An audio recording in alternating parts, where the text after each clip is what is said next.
Salut la famille olympienne, bienvenue sur votre chaîne Patte de Mars. Donc là ce soir je vais faire une vidéo, va être dur la vidéo. Avec la défaite de l'OM à la maison face à Brest, devant un stade encore archi plein, une fête comme pas possible, des tifos à l'honneur du sacre de 1993, et tout ça pourquoi?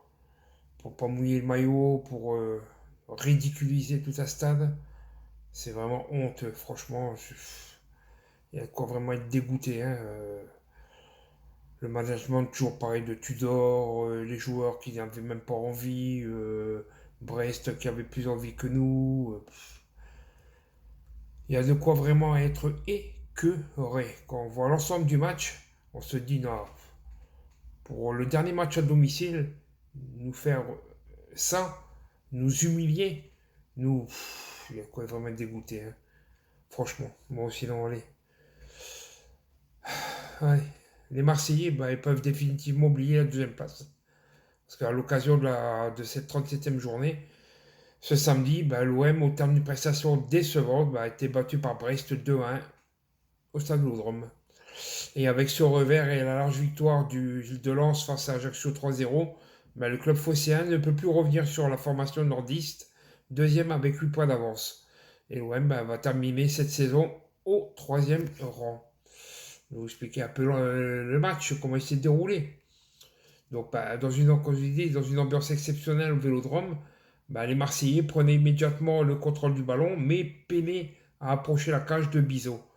Sur un centre de Mbamba, Vitinha se procurait une première situation intéressante, mais Samadjer terminait dans les bras de Bizot. Et contre le cours du jeu, Brest, sur une erreur de Balerdi, toujours pareil, avait l'occasion la plus chaude de la partie avec une volée de Pereira, Lage repoussé par Lopez. En réaction, Vitinha répondait, mais Bizot était attentif sur un tir qui frôlait la lucarne. Sur un faux rythme, les hommes du Gant Tudor avaient tout de même du mal à emballer les débats et jusqu'à la pause, les Phocéens se montraient incapables de trouver la faille face à un bloc défensif brestois bien en place. Et que dire de Vitinha, franchement? Dites-moi. 45 minutes. Mais ce qu'il a fait, c'est un truc de fou. 32 millions pour acheter un joueur tel que ça. Mais à quand on va avoir un vrai numéro 9 à l'Olympique de Marseille? Quelqu'un qui pourra tuer le match, qui peut mettre un ballon au four dès la première occasion. Mais là, 32 millions, ça va être lourd à digérer et lourd à encaisser pour le budget de l'OM, je crois, moi. Ouf. Bon allez, on va passer à autre chose. Et au retour des vestiaires, Tudor tentait de réveiller son équipe avec la sortie de Vitinha, remplacé par Tavares. On comprend pourquoi. Repositionné dans un rôle offensif à droite, Under se montrait enfin à son avantage avec deux situations dangereuses dans la surface. Mais, contre le cours du jeu, Magnetti tentait sa chance de loin et Mbamba déviait le ballon dans sa propre cage. 0-1 à 57e minute de jeu. Sonné, l'OM avait sérieusement du mal à se révolter. Depuis le début de saison, on prend des buts comme ça, des buts de gag. On lance. Soit des buts de loin, soit des buts de gag. C'est un truc de malade. Et à l'inverse, Del Castillo, sur une frappe enroulée, donnait un gros frisson à Lopez en frôlant sa lucarne. Puis, sur un corner de Vertou, Mbamba se rattrapait en égalisant d'une tête simplement déviée par Bizot. Un partout à la 76e. Mais dans la foulée, sur un autre corner, Camara profitait d'une déviation de Lismelou pour ajuster Lopez à bout portant. 1-2 à la 88e minute de jeu. Elle est où la défense? Qu'on voit qu'il y a deux joueurs qui couvrent, qui le couvrent pour marquer le but encore. C'est trop. Quelques secondes plus tard, Under se présentait devant Bizot, mais perdait son duel. Il a bien perdu son duel, hein, il a paniqué quand il est arrivé devant lui. Hein. Décevant, l'OM s'inclinait sous les sifflets du public et terminait donc officiellement à la troisième place du classement. La note du match, malheureusement, hein, un petit 4 sur 10, pas plus. Malgré une ambiance de feu avant le match au Stade Vélodrome, cette rencontre a été globalement décevante. Avec une équipe de l'Olympique de Marseille incapable d'emballer les débats, Brest a gagné en confiance au fil des minutes. Et sur un petit rythme, les Brestois ont profité des difficultés phocéennes pour ouvrir le score, sans franchement provoquer une révolte adverse, malgré une fin de rencontre plus animée. Donc voilà, c'est un truc de fou, hein. Donc l'homme du match, ben, c'est un Brestois, hein, c'est Hugo Manetti. Et je donnais les notes des joueurs de l'OM. Ben, Paul Lopez 4. Hein. Il a été moyen sur cette partie, sur la grosse occasion de Pereira à l'Edge en première mi-temps. L'Espagnol a sorti une belle parade pour sortir la volée de Brestois. Par la suite, il n'a pas toujours dégagé une grande sérénité dans ses relances, mais il a tenu son rang. Avant d'être pris sur la frappe de Manetti déviée par Mbamba, puis par le tir à bout portant de Camara.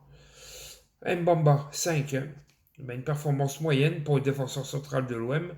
Dans les duels, l'international congolais était dominateur en prenant globalement le meilleur sur ses adversaires. Par contre, dans ses transmissions, il était parfois imprécis, malgré un bon centre sur une situation de Vitinha en début de partie. Son match, lui, a été terni avec une frappe de Manetti déviée dans sa propre cage, mais il s'est rattrapé en égalisant de la tête sur un corner de Verretou. Eric Bailly, 4. Préféré à Kolasinac, encore management Tudor. Pour composer cette défense à 3 dans l'axe, le joueur prêté par Manchester United a livré une copie assez mitigée. Dans les duels, l'international ivoirien a été trop souvent pris et a été rarement tranchant dans ses interventions face à Mounier. Dans la surface, il a tout de même signé quelques sauvetages, remplacé à 58e minute par Sead Kolasinac. Leonardo Balerdi, 4,5. Une erreur qui a un peu terni son match, car dans l'ensemble, le défenseur central de l'OM a été bon avec des tacles autoritaires pour récupérer de nombreux ballons. Mais sur une passe anodine, l'Argentin a perdu bêtement le ballon devant sa surface et ainsi concédé la grosse occasion de Pereira Leitch. Sengizunder, 5. Aligné dans un rôle de piston à droite, l'international turc n'a pas été très inspiré à ce poste. Dans les duels, l'ancien Romain a été souvent en échec et a perdu plusieurs ballons dans ses tentatives. De retour à un poste plus offensif en seconde période, il a été bien plus intéressant avec rapidement deux situations chaudes dans la surface.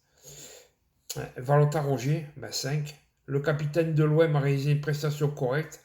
Sans crever l'écran, le milieu de terrain phocéen a fait le boulot à la récupération.